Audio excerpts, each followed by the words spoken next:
안녕하십니까. 이규건입니다.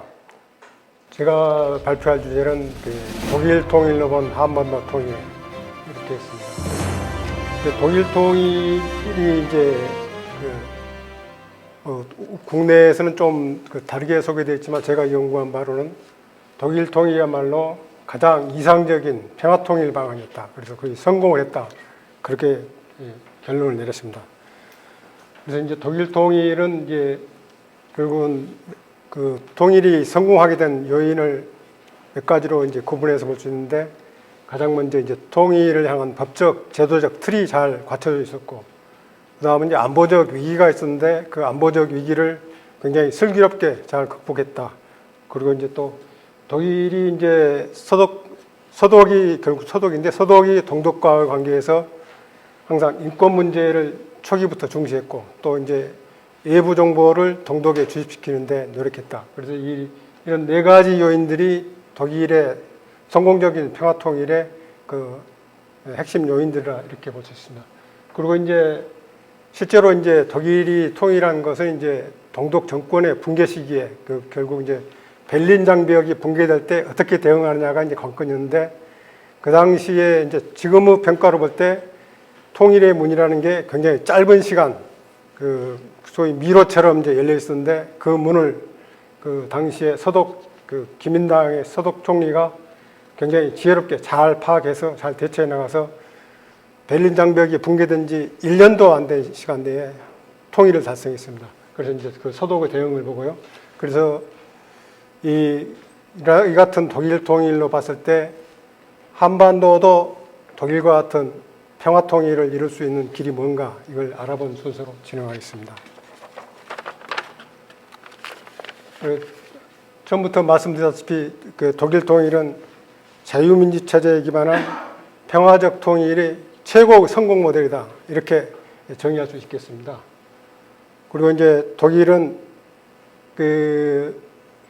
과거에 독일이 1차 대전, 2차 대전을 일으킨 어떤 원흉이었기 때문에 통일이라는 말을 분단 기간 중에 자기들이 통일을 추구한다는 말을 못했습니다. 그래서 이제 명시적으로 통일은 추구하지 못했지만 굉장히 집요하게 실질적으로 내실 있게 통일을 추구했습니다.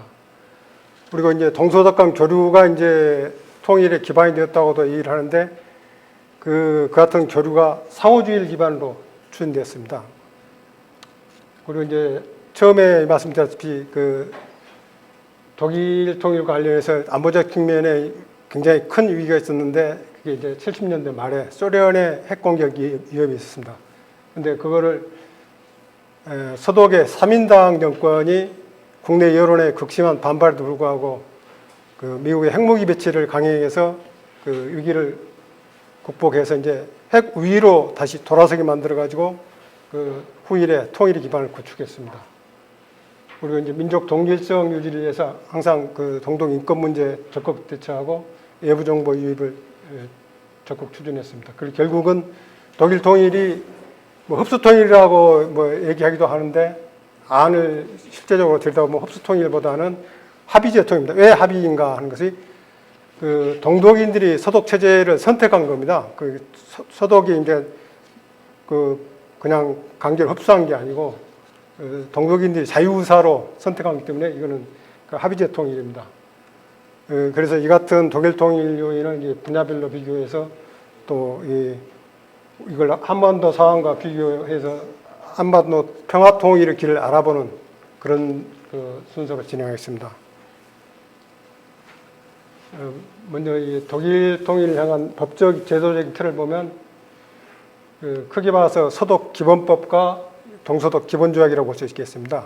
근데 그에 앞서 기반이 되는 게 처음에 말씀드렸다시피 서독은 여야를 막론하고 통일 정책에 대해서 일종의 합의가 이루어진 그런 상태였습니다. 다만 이제 방법론적인 측면에서 기민당은 자석 이론에 따라서 이제 자기들이 힘의 우위를 유지하면 언젠가 통일될 것이다, 이런 입장을 가지고 있었고, 3인당은 동독과 관계를 잘 유지하면, 그래서 이제 사실상의 통일을 이루면 언젠가 통일이 될 것이다, 이런 통일 정책을 갖고 있었습니다.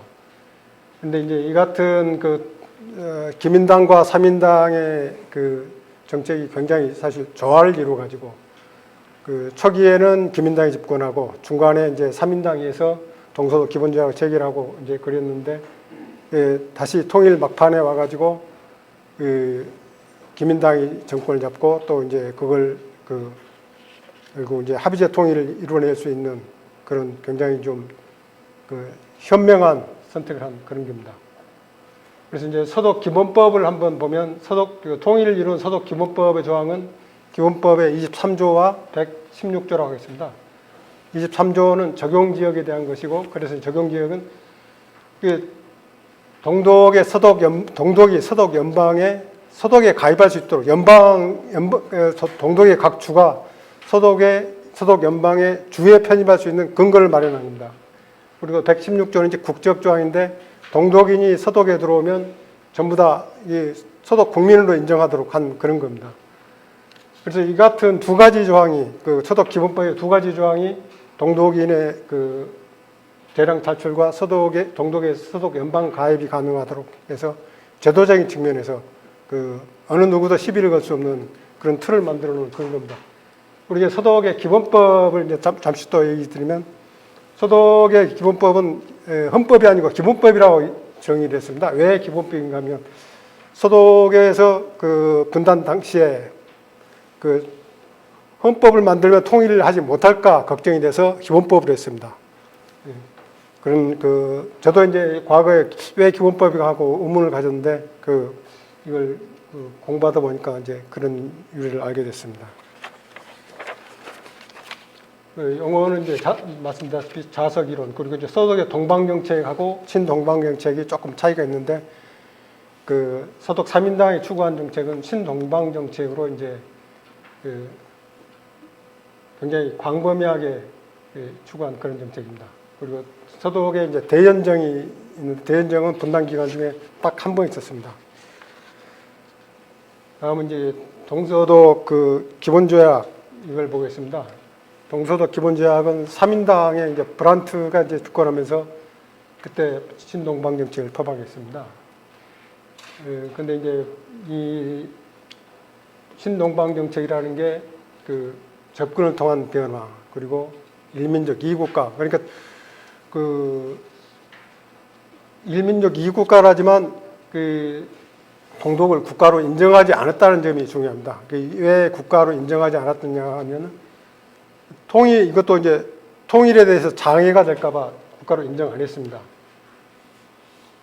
우리 이제 독일이 서독이죠. 서독이 통일을 추진한 게 소련을 통해서 통일을 추진하는데 그게 굉장히 효과가 있었습니다. 동독과 관계 개선에 앞서서 브란트 총리가 자기의 측근을 모스크바에 파견해서 소련하고 관계 개선을 추구했고, 그 소련이 에고바 총리 차관이 모스크바를 방문한 그 다음에 이제 독소 관계 이제 개선을 해서 독소 불가침 조약을 체결했는데, 소련이 종용으로 동서독 정상회담이 2차 정상회담이 1970년에 이제 이루어졌습니다.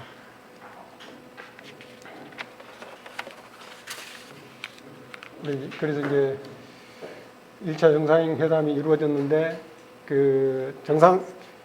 우리는 이제 흔히 이제 좀 착각하고 있는 게 정상회담을 하면 굉장한 진전이 이루어지고 뭔가 돌파구가 이루어질 거라 그런 착각을 하고 어떤 기대를 하는데, 독일의 경험으로 보면 정상회담에서는 실제로 이루어진 게 없었습니다.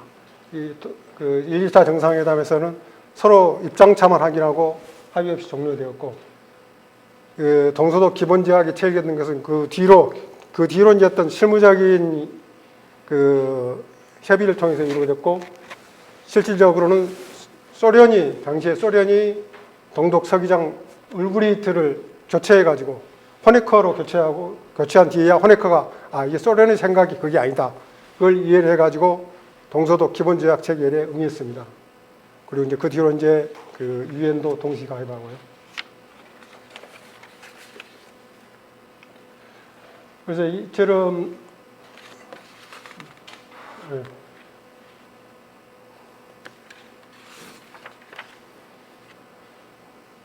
이제 동서독 기본조약 체결돼서 관계가 이제 진전되는데 여전히 그 상당한 한계가 있었습니다. 그 한계라는 것은 이제 기본 조약은 체결했지만 그 양측의 기본적인 입장 차이는 전혀 해소되지 않고 분단이 종료될 때까지 사실 그 기본적인 입장 차이는 계속됐습니다.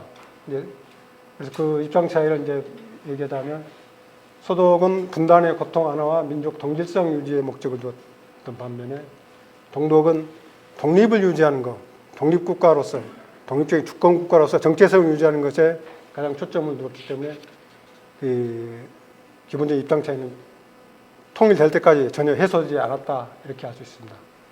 다만 이 동서독 관계가 이제 유지될 수 있었던 것은 서독이 동독에 대한 국가 승인은 안 했지만 동독이 요구 사항을 대부분 다 들어줬습니다. 그래서 이제 동독으로서도 어쩔 수 없이 그 소련의 종용함과 그 같이 어울려서 그 서독과 관계를 유지할 수밖에 없었습니다.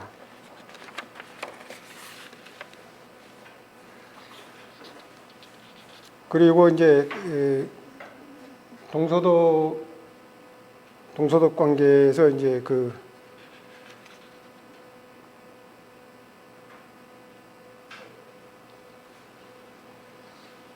동서독 관계에서 이제 경제 교류가 이제 사실 기본조약 체결 후에 동서독 관계는 그 관계가 유지된 게 경제 교류가 이제 가장 근간이 되었다고 할 수 있습니다. 왜 경제 교류가 근간이 되었는가 하면 동독이 서독하고 경제 교류에서 굉장한 게 경제적 이득을 얻었습니다. 그리고 이제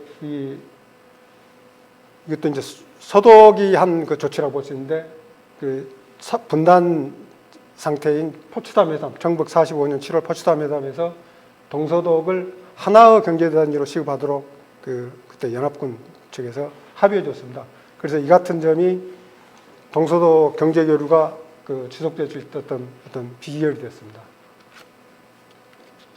다만 이 동독은 서독하고 경제 교류가 정치적으로는 부담이 된다고 계속 인식하고 어쨌든 그걸 좀 통제해 보려고 그런 노력을 했습니다만 국민 총생산의 GNP의 3% 그리고 이제 대서방 교약의 40% 내지 50%를 차지하고 있었기 때문에 그걸 억제할 수 없었습니다. 그리고 이제 동서독 교류에서 그 경제 관계에서 이제 굉장히 주목되는 부분이 있는데 서독이 적용한 것인데 동독과의 교역에서 적용한 원칙이 있습니다. 하나는 교역과 거래의 수지가 균형이 되도록 한다. 그리고 이제 허가와 공고 절차를 거치도록 한다. 그리고 이제 가장 주목되는 게 중앙은행 간 청산계정을 통해서 결제를 하도록 한다. 이런 것들이 이제 우리의 남북 간 경제 교류는 어느 것 하나 이제 저렇게 하지 못하고 있는 그런 상황들인데 동서독 관계에서는 서독이 분단 당시에 그리고 이제 동서독 기본조약 체결 이후로 저런 원칙들을 적용해서 관철시켰습니다. 그리고 이제 밑에 또 있지만 EEC의 농산물 규제대상에서 서독 동서독 간 교역품을 제외했습니다. 또 그렇게 함으로 해서 실제로 독일 통일 당시에 EU의 승인을 받지 않도록 되는 그런 결과를 가져왔습니다.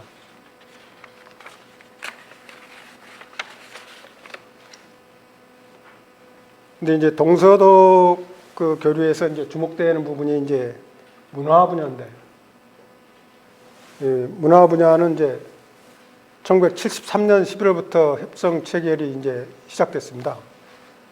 그런데 실제로 협정이 체결된 것은 13년이 지난 1986년 5월에 체결됐습니다.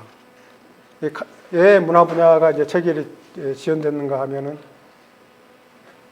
처음에 말씀드렸다시피 동독이 서독에 대한 이제 교류에 대해서 이제 굉장히 정치적인 부담을 갖고 있었는데 이 문화 분야는 이제 사상적인 측면이 포함됐기 때문에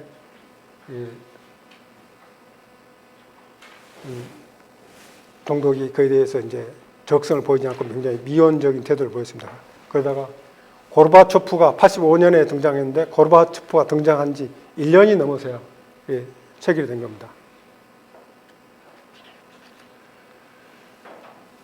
그래서 이제 이 동서독 교류의 이 한계가 있었는데, 이제 처음에 말씀드렸다시피 동서독이 서로 다른 목표를 갖고 있었기 때문에 처음부터 끝까지 굉장히 어려움이 있었다, 이렇게 볼 수 있습니다.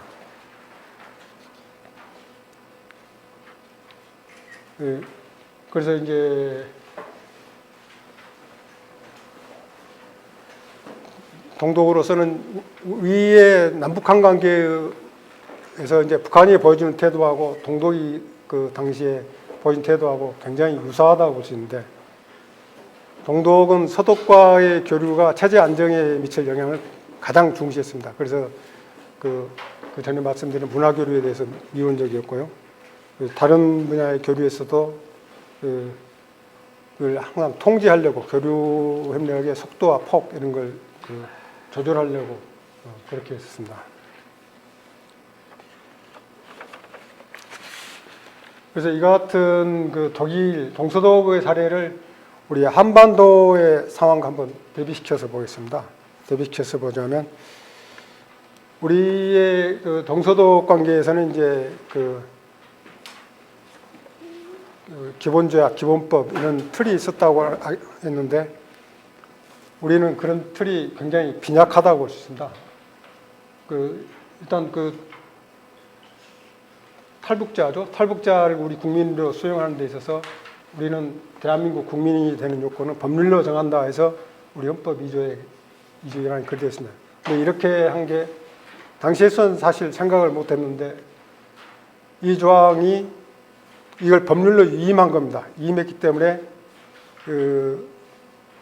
나중에 이 법을 고치면 헌법에 정해진 게 아니기 때문에 탈북자를 모두 수용하지 않아도 되는 그런 조항으로 이제 쓰일 수 있습니다. 그리고 이제 대한민국 영토는 한반도와 부속도로 한다.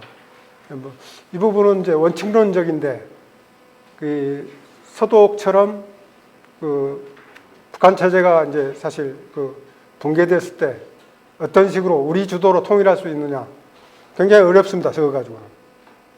그래서 이제 이걸 또 하나 이제 기본 합의서, 남북 기본 합의서가 91년 12월에 합의돼 가지고 92년 9월에 발의됐는데, 이게 북한이 무시를 시켰습니다. 이게 물론 이제 남북 간에 합의된 게 이제 7.4 공동성명도 있고 6.15 공동성명도 있고 그런 것들이 있지만, 기본 합의서가 이제 가장 틀을 갖춘 남북 간의 합의서인데, 이게 무력화됐습니다. 그리고 이제 위에서 말씀드렸다시피 국내에 입국하는 탈북자를 대한민국 국민으로 전혀 수용하지 않아도 되는 그런 사례도 이미 나타났고요. 지난 2019년 11월에 그런 사례가 있었습니다. 그래서 이제 결론적으로 우리는 남한주도의 자유민주 체제에 기반한 한반도 평화통일을 위한 법적, 제도적 기반이 취약하고 미비하다, 이렇게 이제 정의를 내릴 수 있겠습니다. 다음은 이제 안보적 도전과 극복, 이 분야를 보겠습니다. 이거는 이제 서독이 이제 지난 1970년대 중반에 소위 INF 중거리 핵미사일을 이제 배치한 것과 관련이 있습니다. 당시 소련이 SS-21을 비롯한 이 중거리 핵미사일을 유럽 지역에 배치해가지고 이 서독의 안보가 이제 가장 위협을 받게 됐습니다. 근데 이제 당시에 미국은 우리가 핵우산을 제공하고 있으니까 서독 당신들 걱정하지 말아라. 그래서 이제 추가적인 안보 우산을 제공하는데 이제 부정적이었어요. 그런데 이제 서독 입장에서는 이게 전략 무기는 이제 미국 본토에서 쏘고 그러는 거거든요.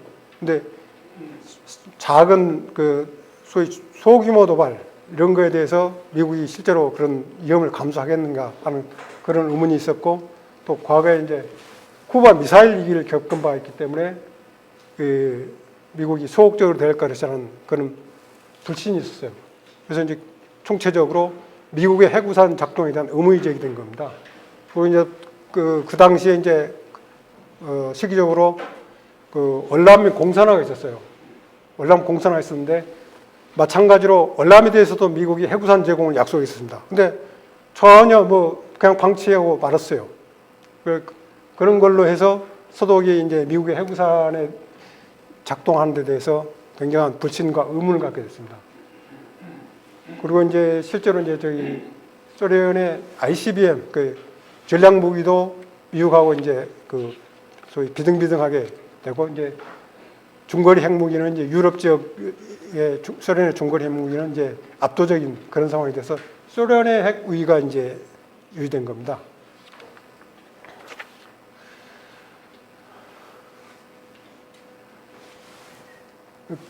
그래서 이제 미국 서독이 이제 제기하고 나선 게 나토의 상세 전략입니다. 그리고 이제 그걸 동독과의 그 관계 개선 정책을 추구하던 서독 3인당의 슈미트 총리가 미국에 제기했습니다.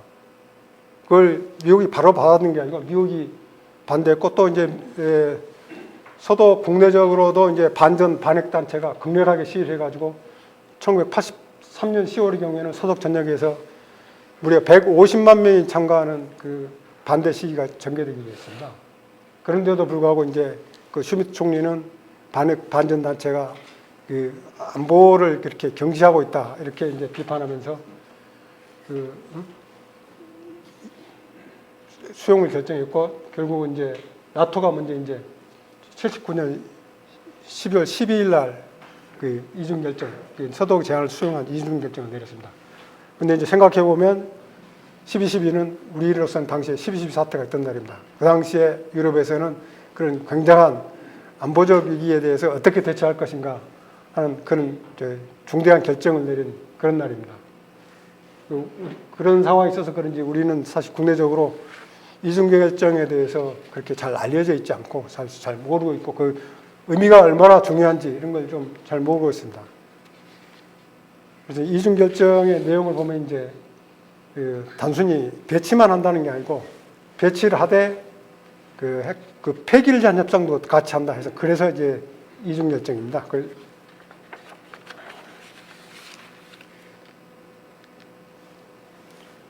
그 같은 이중 결정에 앞서서 이제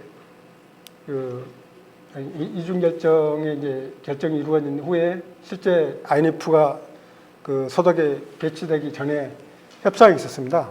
2년여 동안 협상이 있었는데 당시에 이제 레이건 미국 대통령이 제시한 게 소위 제로제로 옵션입니다. 제로제로 옵션이 이중 결정하고 같은 말이에요. 예. 서독에 배치된 그 핵무기를 빼내고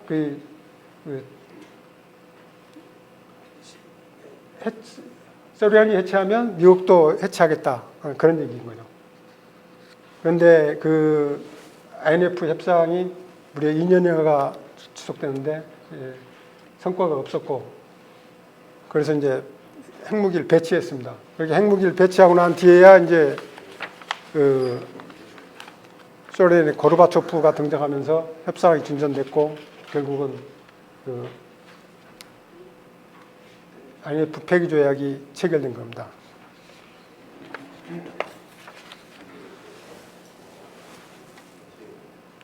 다음은 인권 문제를 보겠습니다.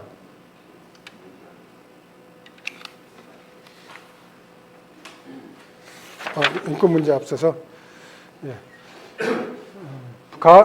한반도 상황을 한번 보겠습니다. 한반도 상황은 결국 이제 우리 한반도 상황에서 가장 큰 안보적 도전은 이제 북한의 핵 개발이라고 할 수 있는데 북한의 핵무기 개발이 우리가 이제 일반적으로 알고 있는 것과는 달리 실제로 김일성이 핵무기 개발을 시작한 것은 1950년대 중반으로 확인되고 있습니다. 이거는 이제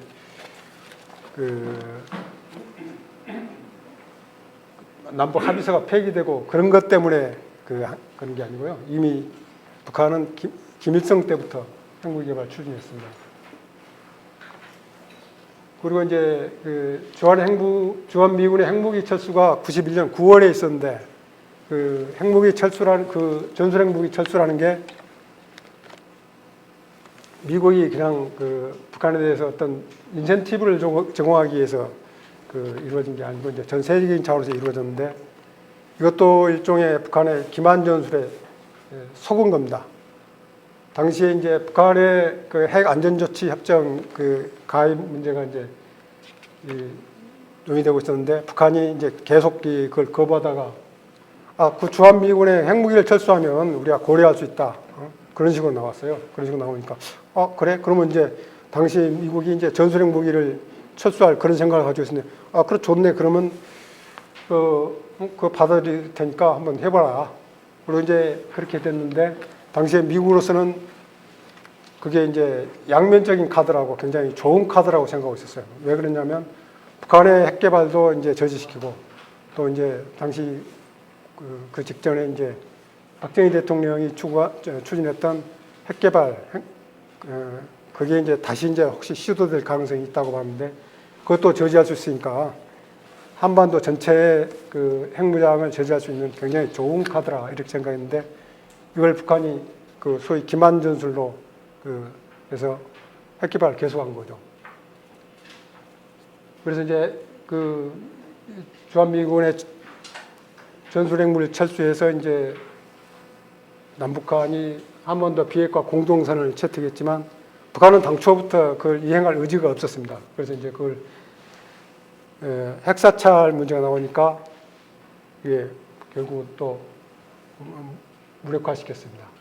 그 후로 이제 북한이 다 알다시피 6차례 핵실험을 해가지고 핵무기 개발을 완성했고 이제 지금은 사실상 핵 보유국이라는 평가를 받고 있습니다.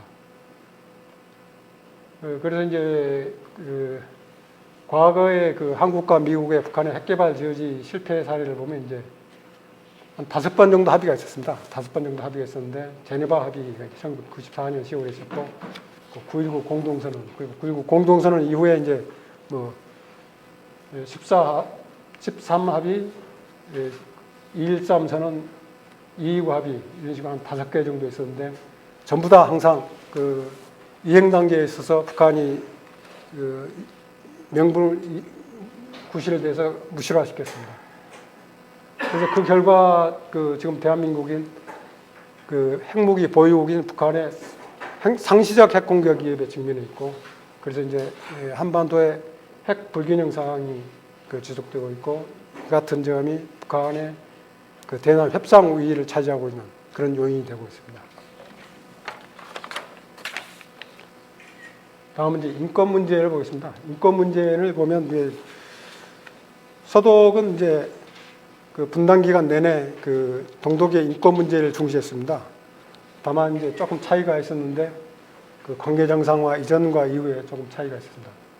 관계 정상화 이전에는 그 어떤 원칙론적인 대응을 이제 주로 했고 관계 정상화 이후로는 실질적인 인권 개선 이게 그 주력했던 그런 게 있습니다. 그리고 이제 그러다 보니까 이제 관계 정상화 이후로는 이제 동독과 직접 협상을 할 수 있으니까 그 국제 무대나 이런 데서는 그 동독을 이제 크게 비난하지 않고 동독하고 직접 협상해서 어떤 보상을 제공하더라도 실질적으로 이제 어떤 성과를 얻어내는 그런 전략을 전개했습니다.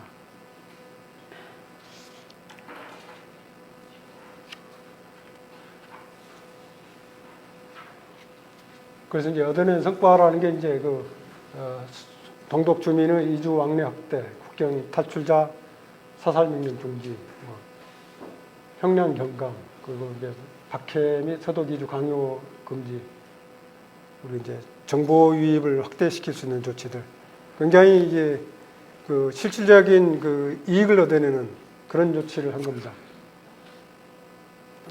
그래서 이제 그 서독이 이제 최초의 정상회담, 1차, 2차 정상회담, 그리고 이제 동서독 기본조약, 이런 것들에 전부 다 인권이 포함되어 있고 인권을 거론했습니다. 그러니까 우리는 이제 그 이에 대비해서 우리는 이제 항상 정상회담 할 때는 이제 그 다른 의제가 우선이니까 교류를 성사시키는 우선이니까 인권 문제는 제외하자, 탁자에 내려놓자 이런 식으로 했는데 그 서독은 그러지 않았습니다.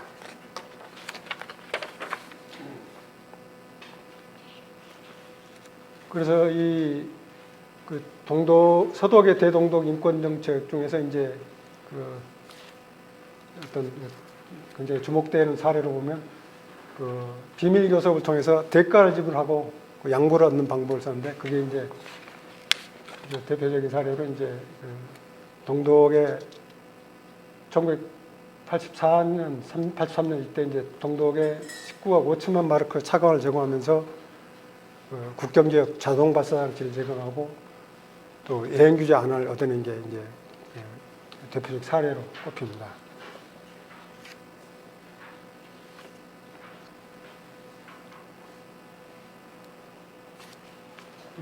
그래서 이 같은 그 동독에 대한 인권 정책의 성과로 앞서서 이제 말씀드린 것 외에 이제 서독 70년대 후반 이후로는 서독 TV 시청도 이제 얻어냈습니다. 시청도 얻어내고 그런데 이제 그 같은 것들이 결국은 이제 인권 정책의 성과라고 이제 볼 수 있겠습니다. 그리고 이제 그 서독이 동독의 인권 관련해서 한 게 이제 중앙기록 보존소를 설치한 게 있는데 이것도 이제 이 설치한 목적이 예방적인 목적하고 사후적인 처벌 목적 두 가지가 있었는데 이 두 가지 다 성과를 거둔 걸로 이제 평가할 수 있습니다. 다만 이제 그에 대해서 이제 동독과 관계를 중시하는 이제 서독 3인당이 이제 폐지를 요구했습니다. 그럼에도 불구하고 이제 그 당시에는 그 기민당 코얼 총리가 집권하고 있을 때 그 요구를 이제 받아들이지 않고 계속 유지했습니다. 그리고 이제 또 하나 주목되는 게 정치범 석방 거래인데 정치범 석방에 한 사람당 우리 돈 5,300만 원 정도를 지불하고 그건 3만 4천여 명을 이제 석방시키는 그 성과를 거두었습니다. 그것도 이제 저 부분은 이제 외부에는 통일 이후에야 이제 사실 알려졌는데 동독 내에서는 알려져 있었다고 합니다. 이미 분단 당시에. 그래서 저 부분도 동독인들이 이제 그런 활동에 소위 정치범이라고 할 수 있는 그런 분야의 활동에 어떤 부담을 갖지 않고 적극적인 활동할 수 있는 그런 요인이 되었다고 평가됩니다. 다음 이제 우리 한반도의 상황을 보면 이제 우리가 이제 북한 인권정보센터가 있습니다. 인권정보센터가 있고 거기 이제 그래서 이제 북한 인권 침해 기록 DB를 구축해서 지금 그 DB를 한 11만 건 이상 축적했다고 합니다. 근데 이거는 이제 순수 비영리 NGO이고요. 그리고 또 하나는 이제 북한 인권법인데 우리가 이제 북한 인권법은 2016년에 이제 만들었습니다. 2016년에 만들었는데 사실상 제대로 시행이 안 되고 있다고 이제 평가받는 부분입니다.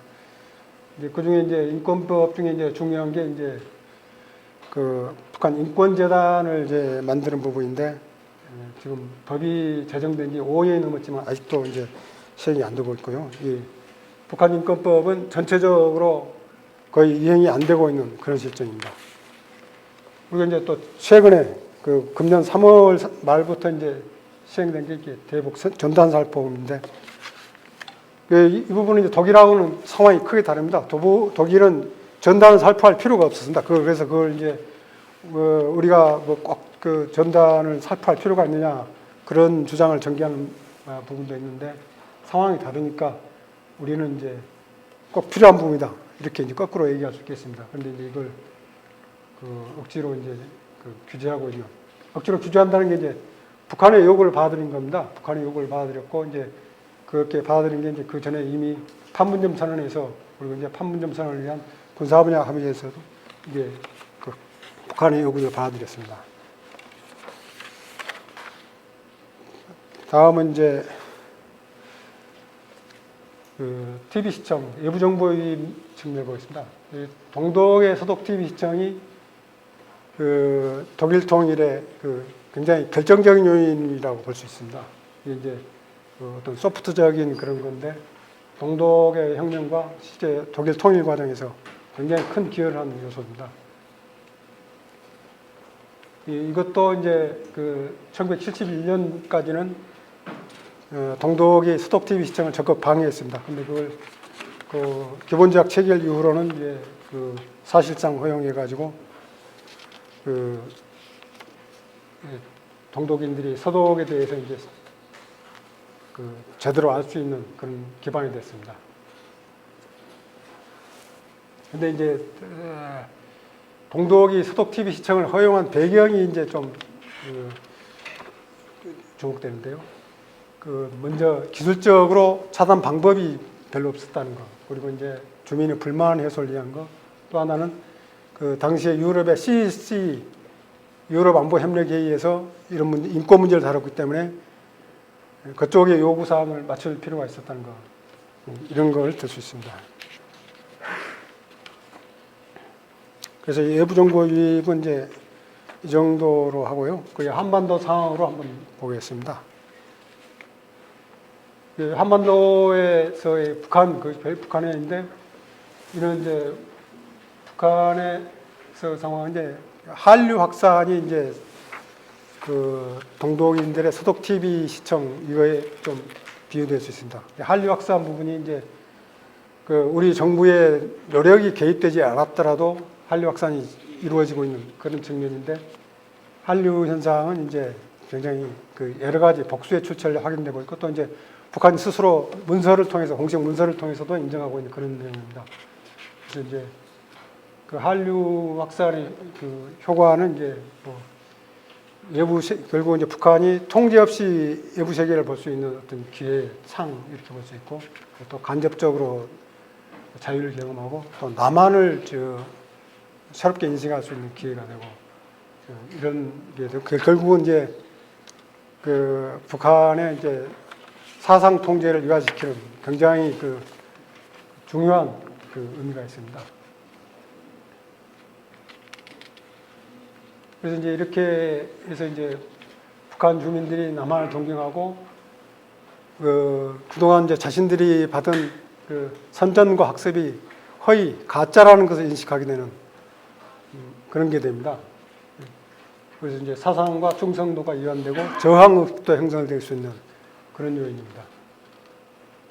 한편 이제 북한 입장에서는 이 같은 한류 확산을 이제 차단하기 위해서 소위 모기장론을 이제 과거에 김정일 때부터 이제 해왔는데, 지금 상황은 상당히 한계에 직면한 것이 아닌가, 이런 평가를 받고 있습니다. 결론적으로 이제 한류 확산은 북한 체제의 내구력을 약화시키는 굉장히 핵심 요소다, 이렇게 평가할 수 있겠습니다.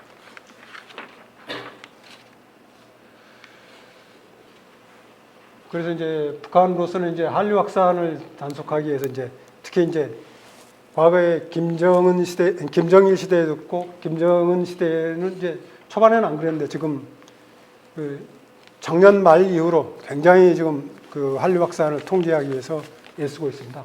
그래서 김정은 본인이 소위 비자유주의 현상이 악성 종양이다, 이렇게 비유해서 단속 강화를 지시했고, 그 바로 한 달도 안 돼서 반동사상문화 배격법을 제정했습니다. 그래서 이제 이 같은 한류 확산 저지가 이제 북한으로서는 이제 시장화 제재하고도 연관이 있다. 시장화가 확산되면 한류도 그에 병행해서 확산되기 때문에 그 한류 확산을 제재하려는 것이다. 그리고 이제 이 같은 북한의 움직임은 결국은 시장화가 이제 우리의 기대와는 달리 후퇴하고, 또 남북 관계 진전도 쉽지 않을 것이다, 이런 것을 예고하는 것이라고 할 수 있겠습니다. 그리고 이제 그 동독 정권 북괴 시기 서독의 대응, 이 부분은 이제 그냥 좀 생략하도록 하겠습니다. 결국은 이제 당시 이제 기민당의 콜 서독 총리가 베를린 장벽 붕괴 그 전후로 어떤 시대 조류를 제대로 잘 읽고, 그 통일의 김이 굉장히 그 짧은 시간 열려 있었는데, 또 그 짧은 시간에 바른 길을 선택해서 결국은 기본법 기본법에 기반해서 통일을 달성한 굉장히 성공 스토리라고 볼 수 있겠습니다. 다만 이 같은 방식의 이제 통일에 대해서 뭐 흡수 통일이니 초반에도 말씀드렸지만 흡수 통일이니 이게 잘못됐다. 그리고 후유증이 크니 그래도 잘못됐다. 이런 식으로 이제 비판이 있었는데 이 같은 비판은 동서독일, 독일인 통일 후에 독일인들이 이제 지금 퇴임하는 이제 메르켈을 16년이나 이제 선택해서 기민당 출신의 메르켈을 총리로 지지해주고 또 이제 그 전에 코어를 그 뒤로도 1998년까지 코어를 총리로 이제 선출해준 그런 것들. 그게 이제 결국은 독일인들이 코어의 선택을 옳다고 평가하고 있다. 이걸 이제 굉장히 역사로서 증명하고 있는 그런 거라고 볼 수 있겠습니다. 그리고 이제 우리가 소위 2+4 회담 그러는데 2+4 회담은 2+4 회담이야말로 앞서 말씀드린 안보적 위기를 미국과 협력하게 잘 극복한 그 덕에 이루어진 게 2+4 회담이라고 했습니다. 미국이 결국은 2+ 회담을 구상을 해가지고 독일하고 협조하에 해준 겁니다. 그래서 2+4 회담을 했는데 2+4라는 게 어떤 실체적인 절차가 아니고 형식적인 절차였습니다. 형식적인 절차라는 것은 2+4, 포에 해당하는 국가들이 어떤 실질적인 결정을 하지 않았다는 겁니다. 그냥 추인하는 그런 식으로 했기 때문에 2+4가 큰 의미를 둘 그런 사안은 아니고 다만 그 같은 구상을 그러니까 2+4라는 게 절차적인 순서 면에서 1차를 1990년 5월 5일 90년 5월 5일이라는 것은 그 직전에 동독의 자유총선거가 3월 18일에 있었는데 총선거 결과로 이미 동독은 소속체제를 선택했어요. 그래서 이제 소속체제 선택했기 때문에 2+4가 의미가 없어졌어요. 다만 이제 절차적으로만 기능했던 겁니다. 그래서 이제 이걸 결론적으로 독일 통일로 본 한반도 통일, 이건 뭐 어디에 있는가, 어떻게 해야 되는가 이런 부분 한번 보겠습니다.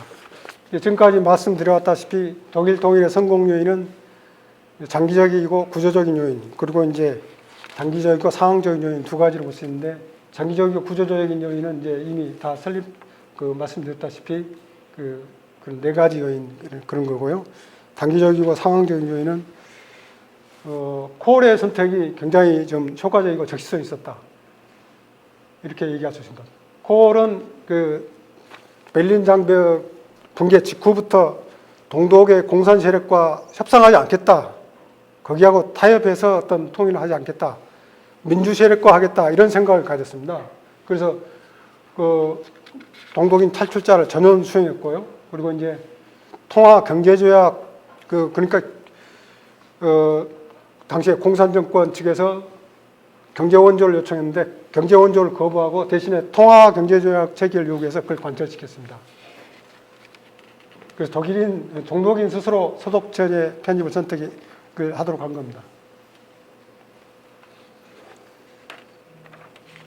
그래서 이제 결국은 우리가 서독의 경험을 어떻게 살릴 것인가 이런 걸 한번 보겠습니다.